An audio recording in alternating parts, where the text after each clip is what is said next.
Olá, meus queridos, tudo bem com vocês? Sejam bem-vindos ao nosso mundo da física. E eu acredito que vocês estejam curiosos para descobrir. Eu sou a professora Risolda Farias, do componente curricular de Física, e acredito que você quer saber qual é o nosso objeto de conhecimento da aula. Vamos lá conferir? Olha aí, aula 1, objeto de conhecimento, transformações e conservação da energia, conservação da quantidade de movimento, fluxo de energia e de matéria no ecossistemas, metabolismo energético, ligações e reações químicas, leis ponderais e estequiometria. E o detalhamento, introdução ao estudo da física. Muito bem, pessoal. E agora que já estamos apresentados, vamos à nossa aula.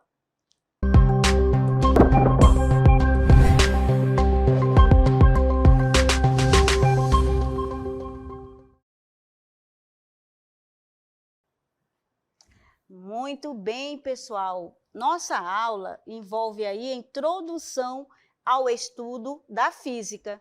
E você pode estar se perguntando o que a professora faz aí, nesta natureza, na canoa, nesse lugar tão lindo. É porque nós vamos estudar, a partir de agora, todos os fenômenos envolvidos com a natureza. E quando se fala aí de um rio, quando se fala da temperatura, quando se fala de floresta, você vai perceber que sempre nós teremos aí, vai nos remeter à física. Muito bem, e agora trouxe para você uma introdução do que você pode esperar das aulas de física. Prestem bem atenção, gosto muito que fiquem entusiasmados, criativos e dinâmicos. E agora, vamos prestar atenção nesta introdução para o nosso estudo da física. Vamos lá assistir o nosso vídeo. Olá, meus queridos, tudo bem com vocês? Sejam bem-vindos ao nosso mundo da física. Nossas aulas serão criativas, dinâmicas, com muito entusiasmo para todos vocês. Trouxe também a nossa estudante virtual, chamada de Cecília. Olá, Cecília! Olá, professora! Olá, alunos! Eu me chamo Cecília, em homenagem a Cecília Payne-Gaposchkin, astrônoma inglesa que descobriu que as estrelas são compostas principalmente de hidrogênio e hélio. Muito bem! E agora que já estamos apresentadas, vamos conhecer o nosso mundo e o universo da física, que está cheio de criatividade, dinamismo, tudo para vocês. Vamos lá descobrir? Venham!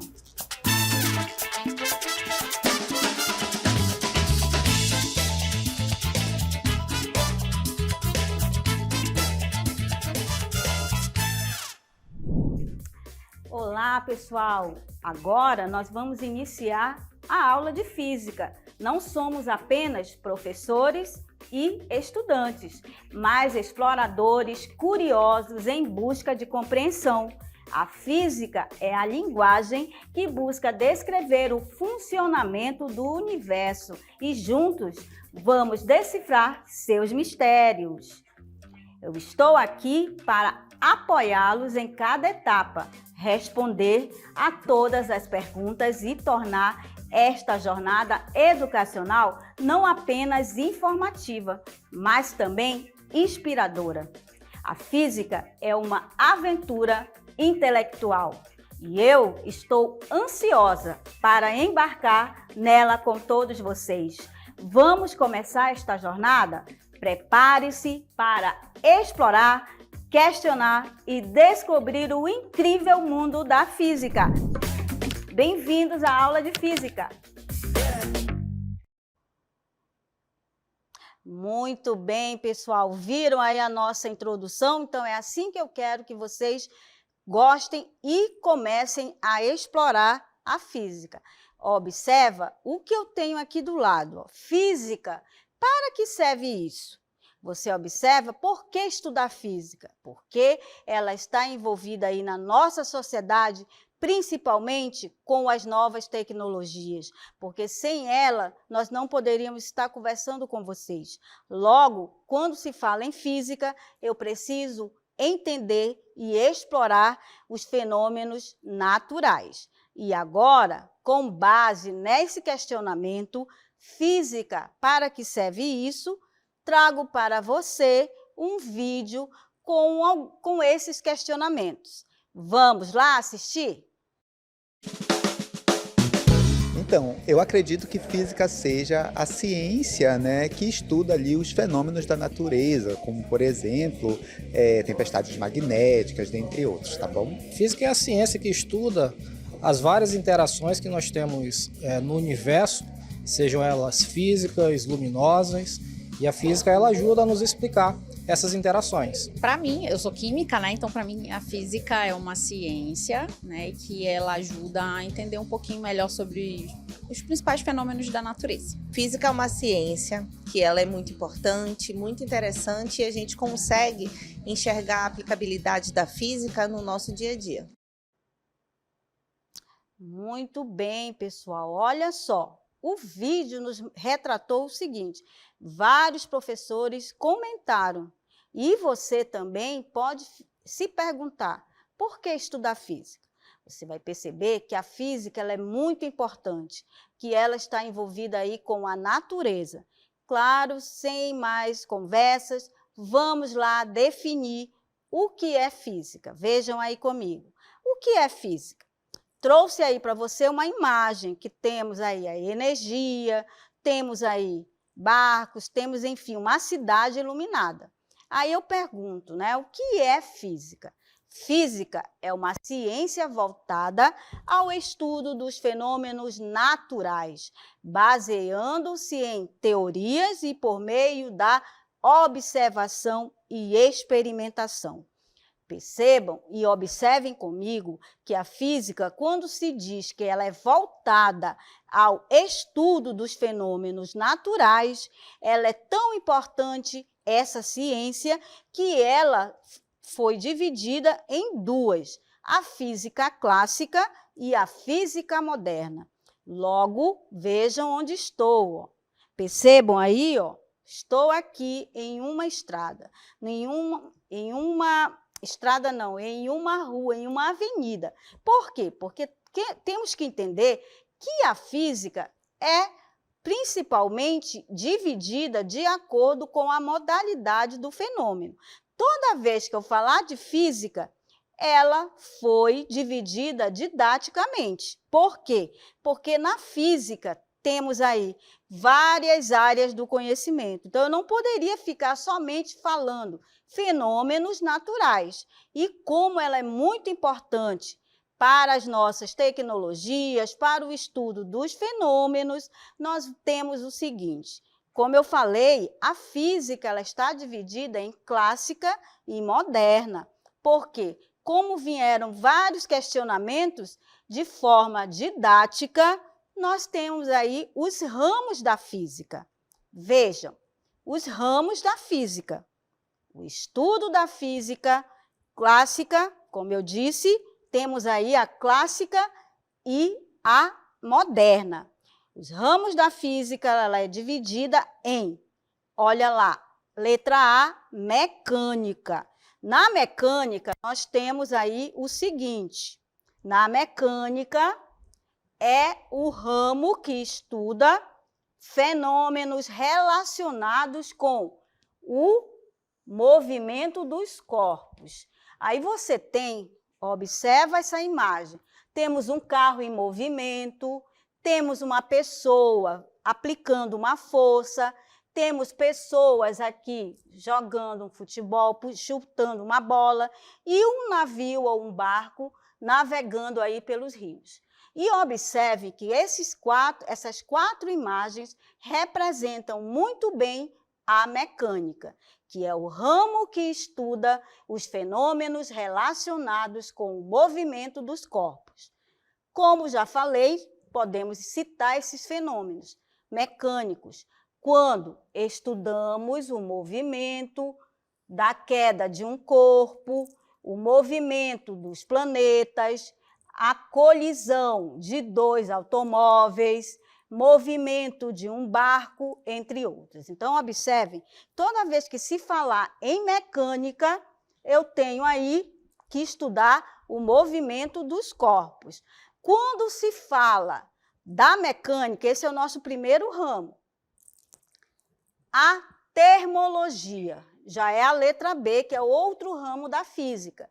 Termologia ou física térmica é o ramo que estuda os fenômenos térmicos.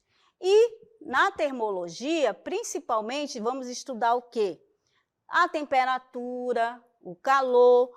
Como você observa aqui, a temperatura muito alta, de 44 graus.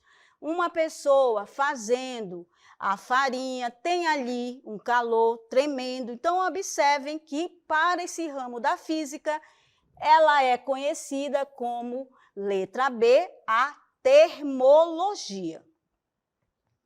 Temos também a física ondulatória. E o que representa a física ondulatória?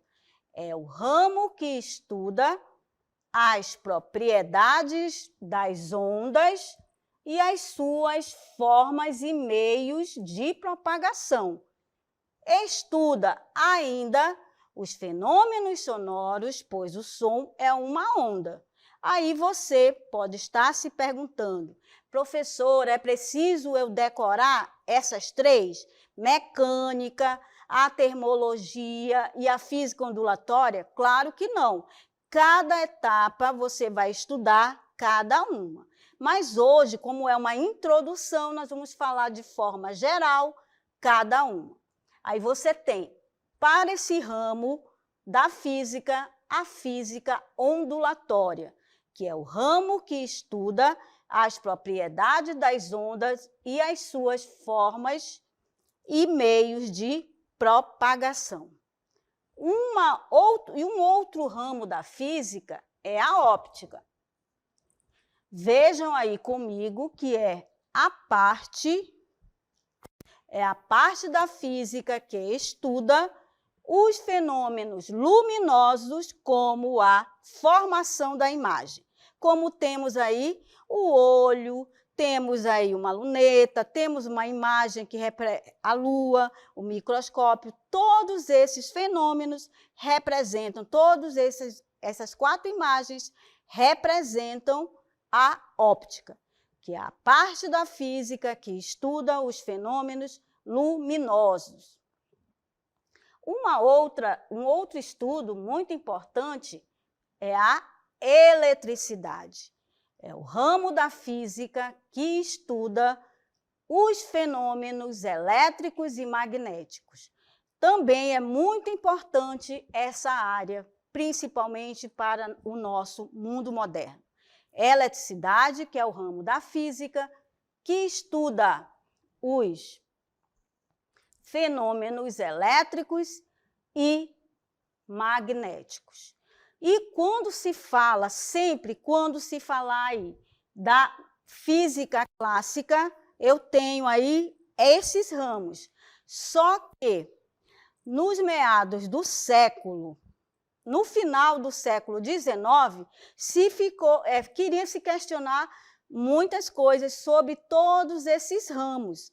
Aí, como não podíamos mais responder certos fenômenos, surgiu, então, a física moderna. Que esses três, claro que tiveram outros cientistas muito importantes, mas eu trouxe para vocês os três. Albert Einstein, Niels Bohr e Max Planck, que representa o quê? A física moderna. Esse ramo estuda os desenvolvimentos ocorridos na física do século XX. Mas muitos falam também, começou no final do século XIX e a partir do século XX surgiu a física moderna e principalmente é uma aplicação das tecnologias que existem agora no nosso mundo moderno. Então, a física, ela está dividida em clássica e moderna. E toda vez que se falar aí, você percebe que existem física clássica e a física moderna. E agora, pessoal, também nós teremos aí uma convidada que ela sempre irá participar conosco, que ela representa vocês. Vamos convidar a nossa amiga Cecília. Olá a todos! Sou estudante do CMEAN. Estarei participando das aulas de física, tirando dúvidas com os professores. Estou muito motivada para o novo ensino médio. E vocês? Isso mesmo, Cecília. E deixo para vocês o seguinte: o que são grandezas? Até mais! Muito bem, Cecília. Ela já veio nos questionar. O que são grandezas? E o que é a grandeza? Observem aí o que é a grandeza. O que são grandezas? Nós temos aí que as grandezas, logo, grandezas vetoriais e escalares, mas eu defino para você aqui uma grandeza. O que é uma grandeza? É um conceito fundamental na ciência, ou seja, o conceito científico para a grandeza é tudo que pode ser medido. Tudo que eu for medir é uma grandeza, como você pode observar aí nas imagens. Tomate, eu vou medir. A cintura de alguém com a fita métrica, você está medindo, logo é uma grandeza. E o comprimento é uma grandeza? Observem aí comigo. O comprimento é uma grandeza? Sim. Por que ele é uma grandeza? Você pode medir o comprimento de uma mesa. Então, é uma grandeza, porque eu posso medir. E a massa é uma grandeza? Sim, ela também é uma grandeza, porque você pode medir a massa do seu corpo. E o amor, eu pergunto para vocês, o amor é uma grandeza? Não, porque eu não posso medir o amor de ninguém. Logo, ela não é uma grandeza. Agora que eu defini que uma grandeza é tudo aquilo que pode ser medido, eu vou definir para vocês o que é uma grandeza escalar. Vejam aí. Temos aí a grandeza escalar, é aquela que fica perfeitamente caracterizada quando conhecemos um número e uma unidade. Pessoal, então não esqueçam, toda vez que eu falar de grandeza escalar, eu tenho um número e uma unidade para uma grandeza escalar. E quais são essas grandezas? Eu tenho o tempo, temperatura, volume e massa. Vejam aí que grandezas escalares são aquelas que são perfeitamente caracterizadas quando conhecemos um número e uma unidade. Vamos escolher aqui, ó, o tempo. Eu tenho um tempo de 30 minutos. Observem, número e uma unidade. Ó, número e uma unidade. Toda vez que se falar de grandeza escalar, eu tenho um número e uma unidade. Olha só exemplos de grandezas escalares. Como nós vimos, a massa é uma grandeza escalar, porque fica perfeitamente caracterizada quando conhecemos um número e uma unidade.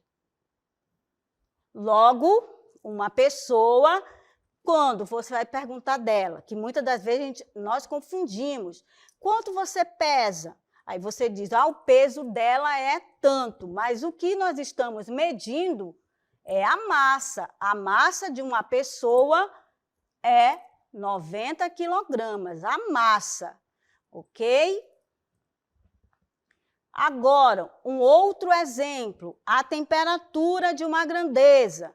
Vejam aí, a temperatura da sala de aula é 24 graus Celsius.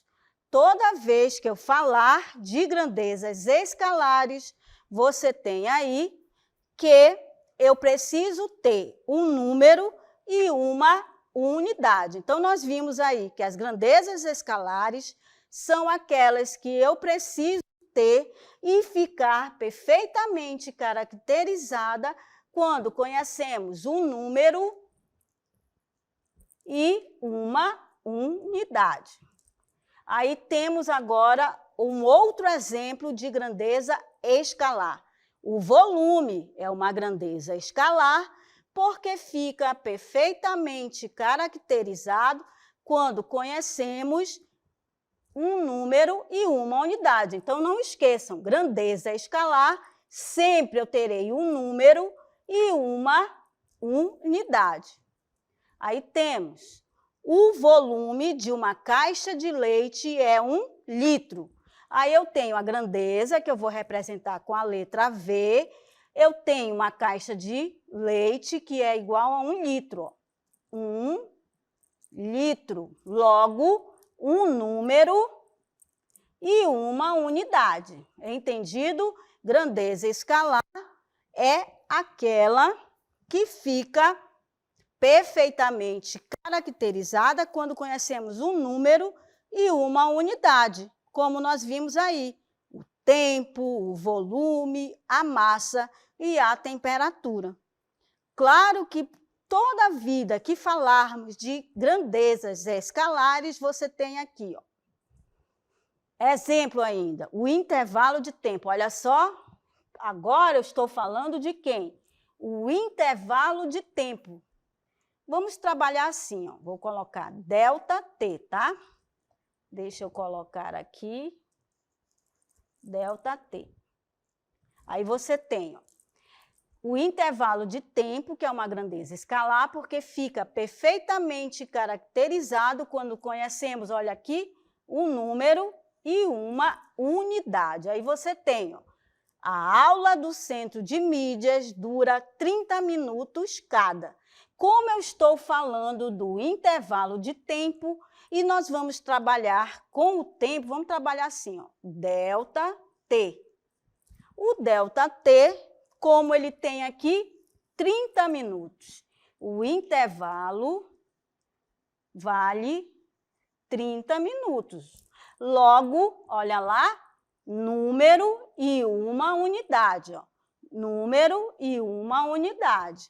Aí você tem que, sempre que falar de grandezas escalares, eu tenho aí que lembrar que eu tenho que ter o quê? Um número e uma unidade. Muito bem. Toda vez que se falar de grandezas escalares, eu tenho aí o tempo, o volume, a massa, ok? E com base nesta situação, eu tenho aqui os exemplos de grandezas. Olha só, grandeza escalar. Na grandeza escalar, você tem, quando nós vimos aí que ela tem o quê? Um número e uma unidade. Vejam aí, a primeira nós temos o seguinte, ó, quando eu vou ter, tenho a massa de uma pessoa. Depois, eu tenho o quê? Quando eu tenho a massa, eu represento um número e uma unidade. Aí você tem, agora o próximo, você tem aí a temperatura. A temperatura, eu tenho um número e uma unidade. Muito bem, ó, grandeza escalar é aquela que fica perfeitamente caracterizada quando eu tenho um número e uma unidade. Muito bem. E aí, depois que eu falei da grandeza escalar, que eu preciso de um número e uma unidade, eu tenho aí a grandeza vetorial. Vejam aí. Agora, pessoal, a grandeza vetorial é aquela que somente fica caracterizada quando conhecemos pelo menos uma direção. E o que é essa direção? Ela pode ser horizontal, vertical e diagonal.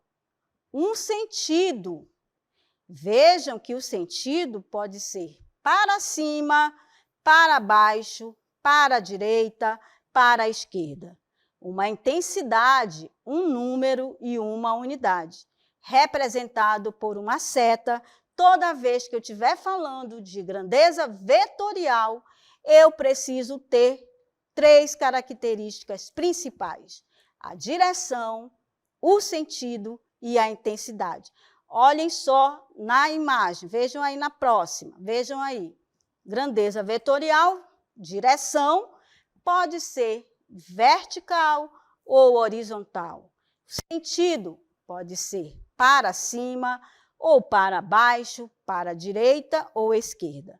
Vertical, horizontal, para cima, para baixo, para a direita ou para a esquerda. Então, não se assustem. Grandeza vetorial, eu preciso ter a intensidade, a direção e o sentido. E observe as imagens para fixar a diferença entre direção e sentido. Direção, toda vez que eu falar de direção, é horizontal, então ela vai me representar essa linha aí. Na vertical, você tem para cima. Sentido, para a esquerda, ela representa a minha seta dessa forma. Para a direita, para baixo, olha a ponta da seta. E para cima, a ponta da seta. Vejam aí que eu tenho os exemplos de grandezas vetoriais. São grandezas vetoriais, velocidade, aceleração, força, deslocamento, empuxo, campo elétrico, campo magnético, força, peso e etc. Todas essas grandezas aí são vetoriais. Muito bem, pessoal. Agora vamos descobrir qual é a diferença entre as grandezas escalares e vetoriais. Lembrem-se que escalares eu tenho o quê? Um número e uma unidade. E na vetorial você tem módulo, direção e sentido. Prestem atenção aqui nessa diferença. Vejam, olha lá. Muito bem. Grandeza física, o volume, você tem valor numérico, você tem a unidade. Olha lá para a nossa grandeza vetorial. Eu tenho deslocamento, eu tenho a direção e tenho o sentido. Percebam como é esta diferença. Quando eu tenho uma grandeza escalar, eu preciso ter o quê? Um número e uma unidade. Grandeza escalar. Grandeza escalar e a vetorial. Necessito ter 3 características. Eu tenho, se no caso aí é o deslocamento, eu tenho a sua intensidade, eu tenho a direção e tenho o sentido. Muito bem, pessoal. Vejam como nós falamos muito sobre a nossa introdução à física. Finalizo aqui e até mais.